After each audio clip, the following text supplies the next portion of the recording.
Hello everyone, welcome to Chethu's kitchen. ಇವತ್ತು bakery ಸ್ಟೈಲಲ್ಲಿ ಕೋಡ್ಬಳೆನ ಯಾವ ಥರ ಮಾಡೋದು ಅಂತ ಹೇಳ್ಕೊಡ್ತಾ ಇದ್ದೀನಿ.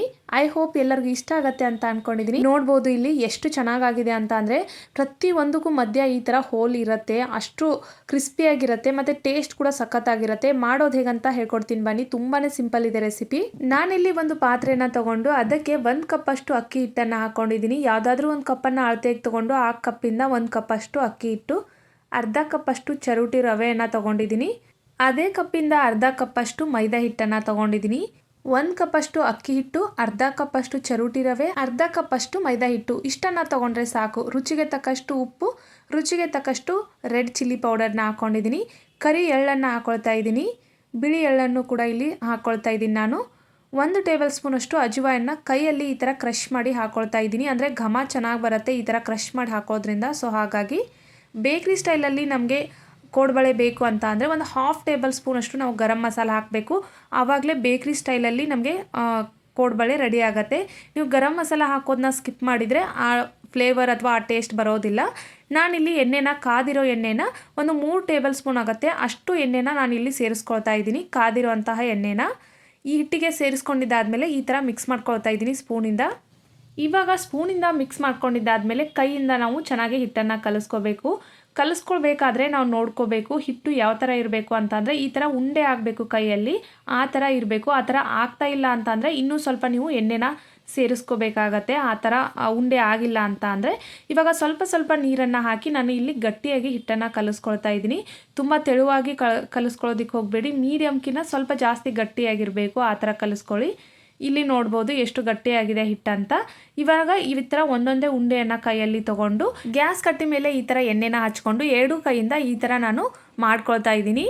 ಈ ಥರ ಮಾಡ್ಕೊಂಡಿದ್ದಾದಮೇಲೆ ತುಂಬ ಸಿಂಪಲ್, ನಮಗೆ ಯಾವ ಸೈಜಿಗೆ ಬೇಕಲ್ಲ ಆ ಸೈಜಿಗೆ ಕೋಡ್ಬಳೆ ಥರನ ಶೇಪ್ನ ಕೊಟ್ಟು ಈ ಥರ ಕಟ್ ಮಾಡಿಕೊಂಡ್ರೆ ಮುಗ್ದೋಯ್ತು. ಇಷ್ಟೇ ಸಿಂಪಲ್. ಎಲ್ಲನೂ ನಾವು ಈ ಥರ ಕಟ್ ಮಾಡಿ ಇಟ್ಕೊಳ್ಬೇಕು. ಮಾಡಿ ಇಟ್ಕೊಂಡಿದ್ದಾದಮೇಲೆ ಅದ್ರ ಮೇಲೆ ಒಂದು ಕವರ್ ಮಾಡಬೇಕು ನಾವು ಬಟ್ಟೆಯಿಂದ. ಪದೇ ಅದನ್ನು ಓಪನ್ ಮಾಡಿ ಗಾಳಿಗೆಲ್ಲ ಬಿಟ್ಟರೆ ಕೋಡ್ಬಳೆ ಎಲ್ಲ ಡ್ರೈ ಆಗುತ್ತೆ. ಆಮೇಲೆ ಫ್ರೈ ಮಾಡಿಕೊಂಡ್ರೂ ಕೂಡ ಅಷ್ಟು ಚೆನ್ನಾಗಿ ಕೋಡ್ಬಳೆ ಬರೋದಿಲ್ಲ. ನಾನಿವಾಗ ಎಲ್ಲನೂ ಇದೇ ಥರ ಮಾಡಿ ಇಟ್ಕೊಂಡಿದ್ದೀನಿ. ಇಲ್ಲಿ ನೋಡ್ಬೋದು ಇನ್ನೂ ಸ್ವಲ್ಪ ಮಾಡ್ಕೊಳ್ತೀನಿ, ಅಲ್ಲಿವರೆಗೂ ಇದನ್ನು ಕ್ಲೋಸ್ ಮಾಡಿಡ್ತೀನಿ. ಕೋಡ್ಬಳೆ ಶೇಪ್ಗೆ ನಾವು ಹಿಟ್ಟನ್ನು ರೆಡಿ ಮಾಡ್ಕೊಂಡಿದ್ದಾದಮೇಲೆ ನಾನಿಲ್ಲಿ ಎಣ್ಣೆಯಲ್ಲಿ ಫ್ರೈ ಮಾಡ್ತಾ ಇದ್ದೀನಿ.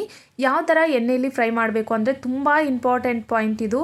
ನೀವು ಲೋ ಟು ಮೀಡಿಯಮ್ ಫ್ಲೇಮಲ್ಲೇ ನೀವು ಇದನ್ನು ಫ್ರೈ ಮಾಡ್ಕೋಬೇಕು.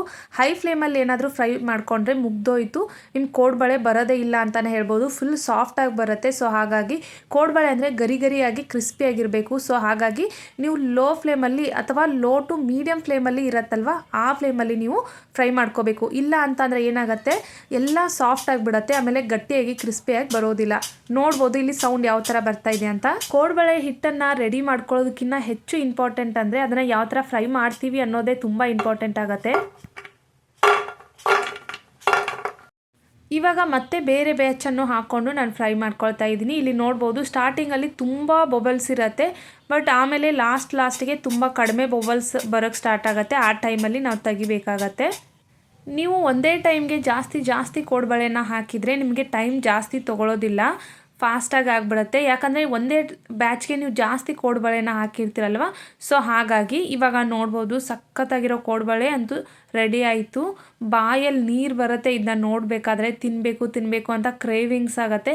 1 ಅಥವಾ 2 ತಿಂದರೆ ಸಾಕಾಗೋದೇ ಇಲ್ಲ, ಡಬ್ಬನೇ ಖಾಲಿ ಮಾಡಬೇಕು ಅನಿಸುತ್ತೆ, ಅಷ್ಟು ಟೇಸ್ಟಿಯಾಗಿತ್ತು.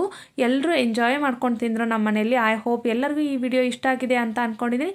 ಇಷ್ಟ ಆದರೆ ಪ್ಲೀಸ್ ಒಂದು ಲೈಕ್ ಮಾಡೋದನ್ನು ಮರೆಯೋದಕ್ಕೆ ಹೋಗಬೇಡಿ.